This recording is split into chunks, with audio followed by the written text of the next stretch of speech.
Hello everyone, कैसे हैं आप सभी। I hope you all are well. आप सभी अच्छे होंगे। तो from today I am just going to start one of the series of class 12th special English वाले जो हैं उनके लिए मैं फर्स्ट चैप्टर आज लॉन्च करने वाला हूँ, बताने वाला हूँ, समझाने वाला हूँ और आपको एक कॉन्सेप्ट समझाऊंगा, ट्रिक समझाऊंगा कि आप कैसे वर्क बुक भी, टेक्स्ट बुक भी, ग्रामर भी, हर एक चीज आसानी से कंप्लीट कर सकते हो। आपके मन में कभी एक सवाल आया कि जब 10th और 12th में हम पढ़ाई करते हैं तो हमें एक तो टेक्स्ट बुक भी बोलते हैं वो भी पूरी कंप्लीट करो, वर्क बुक भी कंप्लीट करो और साथ में पूरा ग्रामर भी कंप्लीट करो। तो क्या ये पॉसिबल है इतनी छुट्टियों के साथ? इम्पॉसिबल है। अच्छा, एक क्वेश्चन और समझिए मेरा। मेरा आपसे क्वेश्चन ये कि जो आपने 10th क्लास में क्वेश्चन आंसर याद किए थे, पढ़ाई की थी, क्या वो आने वाले समय में 12th में काम में आ रही है? नहीं काम में आ रही, कॉमन सेंस की बात है। बेटा जब हम बड़ी क्लास में आते हैं तो इंग्लिश पढ़ने का और पढ़ाने का दोनों का ही अपनी एक ट्रिक होती है कंप्लीट करने की, लेकिन ये कोई भी टीचर बताता ही नहीं है। बस वही जो पुराने सिस्टम चलता हुआ आ रहा है कि बुक पढ़ाओ, बुक एक्सप्लेन करो और समझाओ। ये बहुत ही पुराना तरीका है कि हम एक लाइन पढ़ रहे हैं और समझा रहे हैं। ये पॉसिबल नहीं है, कोर्स कभी खत्म नहीं होगा। तो बिल्कुल चिंता मत करो, मैं अवेलेबल हूँ यहाँ पर। डेली मैं आपके साथ शेयर करूंगा, कोशिश करूंगा कि मैं कम से कम एक आपके लिए वीडियो तो भेजूं ही सही, ग्रामर की या जो भी चैप्टर वाइज है उसकी। अब मेरा कॉन्सेप्ट समझो कि हम पढ़ेंगे कैसे। कॉमन सी बात है, जब जो वो चैप्टर है हमारा, उसके क्वेश्चन आंसर वगैरह है, जब हमारे आगे जाके किसी काम में ही नहीं आने वाले हैं तो हम क्यों 10 10 12 12 पेजेस के जो चैप्टर है उसको पढ़े, रीडिंग करें? Are we crazy? क्या हम पागल हैं इतने बड़े कि मैं 6 7 पेज का पूरा चैप्टर आपको पढ़ाऊंगा और समझाऊंगा? होना तो वही है ना, जो हमको क्वेश्चन आंसर याद करना है मेन। और ऐसा तो नहीं जब हम समझ लेंगे तो क्वेश्चन आंसर याद नहीं करना पड़ेंगे, क्योंकि वो तो इंग्लिश है, लैंग्वेज ही बाहर की है, कॉमन सी बात है, याद तो करना ही पड़ेगा। तो इस सीरीज में बेटा मैं आपके लिए लेके आ रहा हूं, मैं आपको समझाऊंगा समरी। समरी मतलब पूरे चैप्टर का जो मेन मेन पोर्शन है कि वो बात कहना क्या चाहता है, मैं आपको वो बता दूंगा तो पूरा चैप्टर समझ में आ जाएगा।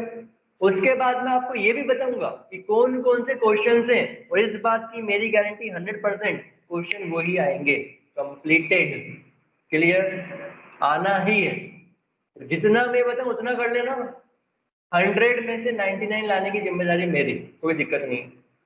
लेकिन जितना करवाते जाऊं उतना ध्यान से करना, समझना, पढ़ना, ठीक है। तो मैं चल रहा हूँ फर्स्ट नंबर चैप्टर पर। ये आपकी बुक है, टेक्स्ट बुक 12th क्लास की, स्पेशल इंग्लिश की, अ वॉइस, ठीक है। अब देखो मैं आपके लिए क्या लेके आया हूं। मैं आपको पढ़ाऊंगा ये क्या है? ये है एक मैजिक। मैं आपको हर एक चैप्टर की, फर्स्ट नंबर चैप्टर क्या है? इन्वोकेशन। इन्वोकेशन। अच्छा एक बात मैं पहले क्लियर कर दूं आपको, आप कुछ करो या मत करो, बट हर एक चैप्टर का जो इसको लिखा किसने है उनका नाम याद कर लेना, क्योंकि ये एग्जाम में आता ही आता है। और एक बात और बता दूं, पोयम के क्वेश्चन आंसर कभी भी मेन क्वेश्चन आंसर में नहीं पूछे जाते हैं। ये भी लिख के ले लो मुझसे। जो पोयम के क्वेश्चन आंसर है वो कहाँ पे आएंगे? वो आएंगे एक्सट्रैक्ट में। एक्सट्रैक्ट होते हैं ना, 4 5 लाइन दी जाती है पोयम की, फिर नीचे क्वेश्चन दिए जाते हैं और फिर बोलते हैं उसका आंसर दो, तो ये उसमें आते हैं। तो कौन कौन से आएंगे वो भी मैं बताऊंगा। तो आज का जो हमारा चैप्टर है उसका नाम है इन्वोकेशन, फर्स्ट नंबर। और ये लिखा हुआ है ट्रांसलेटेड फ्रॉम अथर्ववेदा। अथर्ववेद, जितने भी वेद है 4 वेद, उनमें से एक बहुत ही महत्वपूर्ण वेद है अथर्ववेद। अपने आप में बहुत ही बड़ा वेद है। उसको यदि आप पढ़ने जाओगे, समझने जाओगे तो बहुत समय लग जाएगा। लेकिन यहाँ पे हमको एक छोटा सा पार्ट उसका दिया हुआ है, छोटा सा हिस्सा दिया हुआ है, ठीक है। तो समझते हैं, ये पोयम है, पढ़ते हैं इसे। इसमें क्या लिखा हुआ है? इसमें लिखा हुआ है समरी इन इंग्लिश, समरी इन हिंदी। अब चाहे मैं पढ़ूं इंग्लिश में चाहे पढ़ूं हिंदी में, समझना तो हिंदी में ही है, तो फिर हिंदी में ही समझ लेते हैं, ठीक है। चलिए स्टार्ट करते हैं। इन्वोकेशन डॉक्टर अविनाश चंद्र बोस द्वारा वेदों के संकलन के अनुवाद की एक पुस्तक, हाइम्स फ्रॉम द वेदास, का एक अंश है। तो क्या समझ में आया?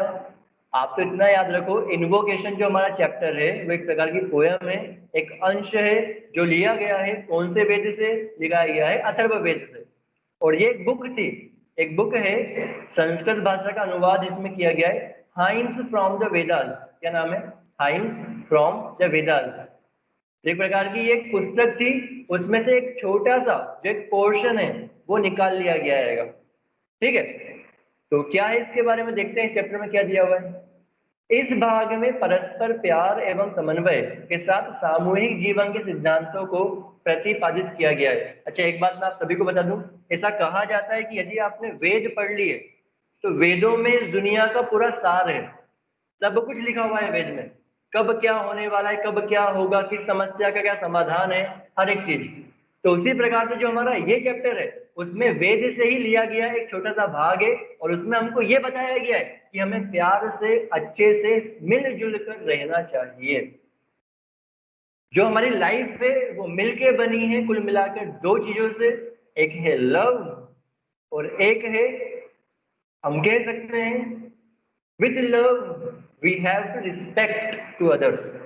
प्यार भी करना है, सम्मान भी देना है। देखो एक बात बिल्कुल कॉमन सी है, समझा दूं मैं आपको। सपोज करो आप दो दोस्त हो, राम और श्याम, या गीता और मीता, सपोज करो। अब सपोज करो राम को श्याम से पेन लेना है, और राम बोल दे पेन दे रहे, ऐसा बोल दे, तो क्या पेन मिलेगा? कॉमन सी बात है, नहीं मिलेगा। हाँ, और कुछ मिल जाएगा वो अलग चीज है। अब सपोज करो कि राम बोलता है श्याम से, please give me pen. Shyam, mister Shyam please give me pen. अब पेन मिलेगा? हाँ सर, पूरा बैग ही मिल जाएगा आपको। तो ये जो चैप्टर है इन्वोकेशन, इसका मतलब होता है उद्घोषणा। उद्घोषणा मतलब यहाँ पे हमें समझाया गया है कि जो मनुष्य की जिंदगी है उसे केवल दो चीजों का ही उद्घोष करना चाहिए। क्या क्या दो चीजें? एक तो प्यार और दूसरा समन्वय, आपस में मेलजोल। क्लियर? तो इस चैप्टर में हमें यह समझाया गया है। आगे देखते हैं। लोगों को परस्पर प्यार एवं सहयोग के साथ न केवल अपने स्वजनों बल्कि अजनबियों के साथ भी एकाकार होने के लिए गंधर्व द्विदेव को उद्बोधित किया गया है। यहाँ पे हमें समझाया गया कि जो हमसे फैमिलियर है, जो हमारे रिश्तेदार हैं, फ्रेंड्स हैं, जिनको हम जानते हैं, वो तो ठीक है, उनके साथ तो अच्छा बिहेवियर करना ही है। लेकिन जिनको हम नहीं जानते हैं उनको, उनके साथ यदि हम अच्छा बिहेवियर करेंगे तो कॉमन सी बात है वो भी अपने बन जाएंगे। देखो एक बात ध्यान रखना, जिंदगी का सार ये है, कब कौन काम में आ जाए आप जानते भी नहीं हो सकता है एक बच्चे से आप बहुत ज्यादा नफरत करते हो, वो आपको बिल्कुल पसंद नहीं करता है, और ना आप उसको पसंद करते हो, बट आने वाले जीवन में लाइफ में क्या हो जाए कोई नहीं जानता। हो सकता है कि उसको आपकी जरूरत पड़ जाए या आपको उसकी जरूरत पड़ जाए। और एक बात बताओ, दुश्मनी से, बुरा बोलने से होना क्या है? कुछ अच्छा होने वाला है क्या? बुरा होने वाला है इस बात की मेरी गारंटी, अच्छा होने वाला है क्या? नहीं होने वाला है। तो जब लाइफ मिली है तो अच्छे से रहो ना, मिलजुल के रहो ना, अरे माफ करना सीखो ना, क्या दिक्कत है? तो यहाँ पे वही समझाया गया है बेटा, यहाँ पे कहा गया है कि जिसको आप जानते हो उसका अच्छा बिहेवियर करो, बट जिसको नहीं जानते हो उसके साथ भी अच्छा बिहेवियर करो। ठीक है? और क्या मिलेगा इस चैप्टर में आपको? इस चैप्टर में आपको मिलेगा मस्तिष्क एवं उद्देश्यों में तारतम्य होना चाहिए। हमारा माइंड और हमारा एम एक समान होना चाहिए। ऐसा नहीं कि मैं, मुझे करना कुछ और है और मेरे माइंड में कुछ और ही चल रहा है। मुझे यदि पता है कि 12th क्लास में मुझे 25,000 रुपीज का लैपटॉप चाहिए, मैं कैसे भी करके मेरिट में आऊंगा, और कैसे भी करके मैं अच्छी पढ़ाई करके 99% या 90% के ऊपर लेकर आऊंगा। किसको खुशी होगी? मॉम डैड को, कॉमन सी बात है। आपके लिए कितना करते हैं वो, सुबह से जाते हैं रात को आते हैं, खुद नहीं खाते आपको खिलाते हैं। तो क्या उनको, आपको नहीं लगता कि कम से कम एक बार अगले साल जब 12th का रिजल्ट आएगा, तो रिजल्ट आने के पहले आपके डैड के पास कॉल आए सीएम हाउस से कि आपका बच्चा मेरिट में आ गया है, और जो मेरिट में आया है तो आपको यहाँ पे सीएम हाउस में आना है। कितना अच्छा लगेगा? टीवी पे आओगे आप, पेरेंट्स दिखाई देंगे टीवी पर, इससे अच्छी बात हो सकती है? बट ये कब होगा? जब मेरे माइंड और मेरा मन मतलब मेरा उद्देश्य ये दोनों एक जैसे हों। अब मुझे पता तो है कि हाँ मुझे मेरिट में आना है, लेकिन मैं कर तो कुछ और ही रहा हूँ, दिन भर टीवी देख रहा हूँ, आईपीएल देख रहा हूँ, बिग बॉस देख रहा हूँ, तो सही है क्या ये? बिल्कुल सही नहीं है। समझ में आ रहा है? तो इस चैप्टर में बताया गया है कि अपनों के साथ भी अच्छा बिहेवियर करो, दूसरों के साथ भी करो, और अपने माइंड को और अपने लक्ष्य को, अपने एम को एक साथ रखो। उसका आगे क्या लिखा हुआ है? हमें अपने अंदर के जैविक शक्तियों से लड़ना नहीं चाहिए। कभी भी जो हमारे अंदर की आत्मा है, जैविक शक्ति मतलब कौन? हमारी आत्मा, हमारी सोल। आत्मा से कभी फाइट नहीं करना है। आत्मा से फाइट नहीं करना मतलब जितना हमें जरूरी है उतना हमें रेस्ट करना पड़ेगा। कई बार हम क्या करते हैं, हमें कहा जाता है वैज्ञानिक भाषा में कि हमें 8 आवर की नींद लेना चाहिए, तो हम उसको लेते नहीं है, हम पबजी खेलना है सर। सर ड्रिंक, हाँ कई दिक्कतें होती हैं, चीजें होती हैं, स्मोकिंग करना है, ड्रिंक करना है, तो ड्रिंक कर रहे हो, स्मोकिंग कर रहे हो, तो उससे क्या हो रहा है? आपके अंदर की आत्मा, जो आपका शरीर है वो क्या हो रहा है? खत्म होते जा रहा है। तो कभी भी अपने अंदर की शक्तियों से मत लड़ो। जितना जितना जो होना चाहिए उतना उतना वो करो। ठीक है? और क्या दिया हुआ है? हमें युद्ध एवं क्रदन को नकारना चाहिए। कभी भी युद्ध से दूर रहो, फाइट से बेटा कभी किसी का भला नहीं होता। एक बार मुझे बता दो कि हाँ सर इन दोनों की फाइट हुई और इसका भला हो गया, कभी नहीं होगा। राम श्याम का दुश्मन है, राम ने श्याम को सपोज करो मार ही दिया, अब राम बच जाएगा क्या? उसका भला हो गया क्या? जिंदगी भर जेल में रहना है क्या? भला हो गया? तो युद्ध, फाइट, इन सब से क्या रहो? दूर रहो। ठीक है? तो ये एक सार है। कुल मिला के इसमें ये बताया गया है कि फैमिलियर रहो, झगड़ा मत करो, अपनों से भी अच्छे से रहो, दूसरों से भी अच्छे से रहो, और जो अपने अंदर की बुरी आदतें हैं उनको दूर करो। ठीक है?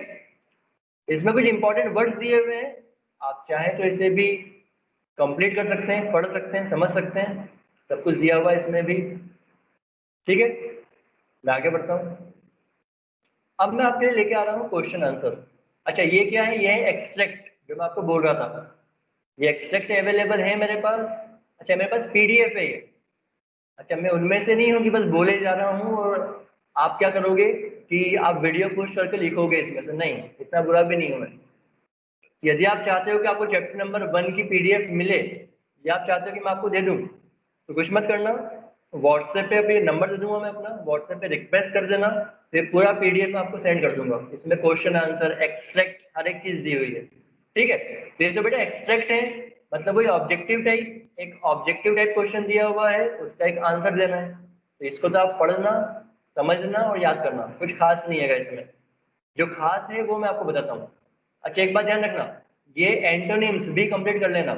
एंटोनिम्स मतलब उल्टे शब्द। उल्टे शब्द ये कई बार एग्जाम में पूछते हैं कि डिस्कॉर्ड का एंटोनिम क्या होगा, तो कॉनकॉर्ड होगा। डिस्ट्रॉय का क्या होगा? क्रिएट होगा। तो इसको भी पढ़ना। एक बात फिर बता दूं, कुछ अलग से नहीं आने वाला है, आएगा किताब में से।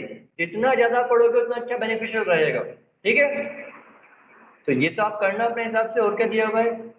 Match words from the two columns to a form suitable compound words. Black का आएगा बोर्ड, ब्लैक बोर्ड, इस टाइप से हमको मैच करना है ना। तो ये भी आप, मैं आपको दे दूंगा पीडीएफ, उससे मांग लेना, I will just give you. चलो आगे बढ़ते हैं। और क्या दिया हुआ है? अब आते हैं बेटा मेन क्वेश्चन आंसर, और मैं आपको ये बता रहा हूँ कि कौन कौन से क्वेश्चन आंसर आ सकते हैं एग्जाम में, और कौन कौन से क्वेश्चन आंसर हमको करना है, और उसका हिंदी मतलब भी बता रहा हूँ। ठीक है? सुनो, या बी का फर्स्ट एग्जाम में आने जैसा है, आता ही है, टिक लगा लो भले। बी का फर्स्ट क्वेश्चन क्या है? क्वेश्चन है which are the two kinds of people referred to in the words. Words मतलब होती है कविता, है ना? तो कविता में किन दो लोगों की बात की गई है? तो लिखते हैं इसका आंसर क्या है? इसका आंसर है the words is an invocation made to the Ashwins the twin gods. जो कविता है वो उद्घोषणा करती है किसके माध्यम से? दो देवता है, ट्विन गॉड्स, जिनका नाम अश्विन्स के नाम से जाना जाता है। तो ये पूरी कविता इसी बात पे निर्भर करती है कि ये जो दो गॉड हैं, दो भगवान हैं। अब दो भगवान कौन? वो सुनो, वो दो प्रकार के लोग ही दो भगवान, मतलब जो लोग हैं उनको भगवान मांगे चलो। दो प्रकार के लोग हैं उनको भगवान मांगे चलो। कौन कौन से लोग हैं? देखो, the two types of people that are referred here, जो बताए गए हैं दो लोग वो हैं the first type of people are those who surrounded us and whom we know well। ये वो लोग हैं पहले वाले जिनको हम जानते हैं, हमारे आसपास ही रहते हैं, हमारे टीचर, हमारे मॉम डैड, हमारे नेबर्स है ना, इनको हम जानते हैं। we live among them, हम इनके साथ में रहते हैं। they are our own people, ये हमारे स्वयं के लोग हैं, हमारे साथ ही रहते हैं ये। The second type of people, दूसरे कौन है, are those who are strangers, जो अजनबी है, स्ट्रेंजर्स हैं। who do not belong to us, जो हमसे बिलोंग नहीं करते, हम उनको नहीं जानते। we don't know them, हम उनको नहीं जानते। it means that they belong to different culture and land, इसका मतलब वो कहीं और रहते हैं और उनका बिल्कुल जो कल्चर रहेगा वो बिल्कुल अलग है। ठीक है, आगे बढ़ते हैं। उनकी संस्कृति अलग है पूरी। सपोज करो मैं इंडिया में हूँ, अब इंडिया में जो आसपास रहते हैं मेरे लोग, वो तो मेरे लोग हैं, और जो अमेरिका में रहते हैं उनका कल्चर अलग है, उनकी लैंड अलग है। They are foreigners, they are foreigners to us, मतलब एक प्रकार से वो क्या है, फॉरेनर्स है, हमसे बहुत दूर रहते हैं, दूसरी देश में रहते हैं। Poet wants to create unity between this two kind of people, जो हमारा पोएट है वो बस इतना चाहता है, वो इतना बोल रहा है कि दोनों ही प्रकार के जो लोग हैं, इन दोनों में क्या रहे आपस में, इन दोनों में आपस में यूनिटी रहे, एकता रहे, कुल मिला के ये बात की जा रही है। ओके, और क्या लिखा हुआ है देखते हैं हम आगे। तो ये एक बेटा क्वेश्चन कर लेना, बहुत इंपॉर्टेंट है, एग्जाम में आया है, देखो लिखा हुआ है एमपी बोर्ड 2010, एग्जाम में आया है, आ भी सकता है, इसको तो याद कर ही लेना। ठीक है, आगे देखो, और जो क्वेश्चन एग्जाम में आ चुके हैं वो बहुत ही इंपॉर्टेंट है, उनकी बात कर लेते हैं। इसके बाद बेटा सेकंड नंबर क्वेश्चन करना, सी का सेकंड, बड़ा है लेकिन एग्जाम में आता है। ठीक है, कर लेना। क्या क्वेश्चन है, why does the speaker not want the battle cry to be raised, speaker क्यों नहीं चाहता है कि जो लड़ाई झगड़ा हो वो हो। देखते हैं इसका answer. The poet here intends to establish peace in the world, जो पोएट है वो चाहता है कि शांति रहे पूरी दुनिया में।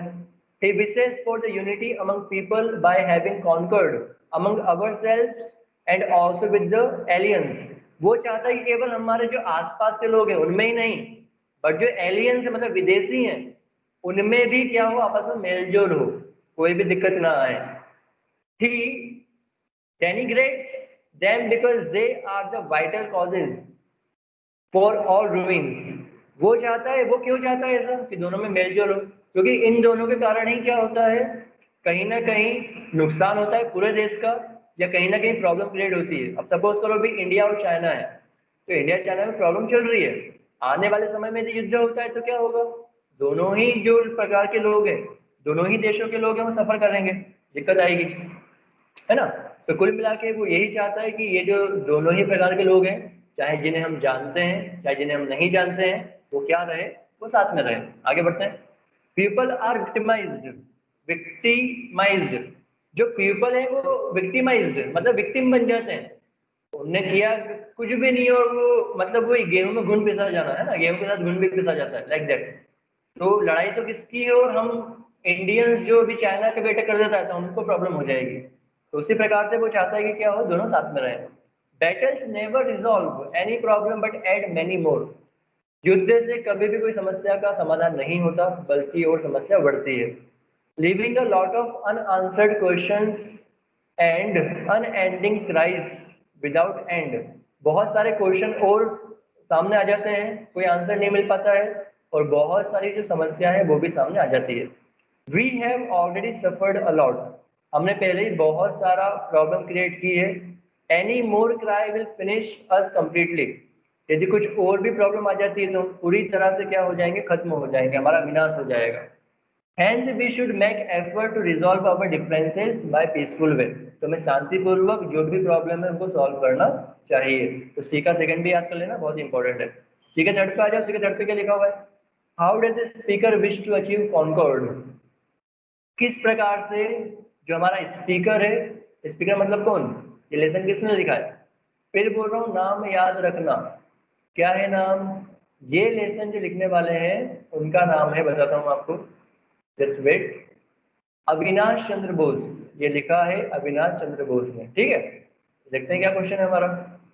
क्वेश्चन है हमारा जो एग्जाम में आएगा, हमें करना है कंप्लीट, वो है सी का second, why does the speaker not want the battle, ये तो मैंने बता दिया आपको। सी का third, how does the speaker wish to achieve concord? Speaker, how does the speaker wish, मतलब किस प्रकार से स्पीकर चाहता है कि सब दूर क्या मित्रता रहे? इसका आंसर आएगा, this poem is an invocation for the stabilisement of concord in the world. पूरी दुनिया में क्या हो, पूरी दुनिया में मित्रता हो, ये पोएम हमें ये सिखाती है, ये बताती है। First we should have concord with our own people, सबसे पहले जो हमारे साथ में है हम उनसे मित्रता कर ले। कॉन्कॉर्ड मतलब होता है मित्रता।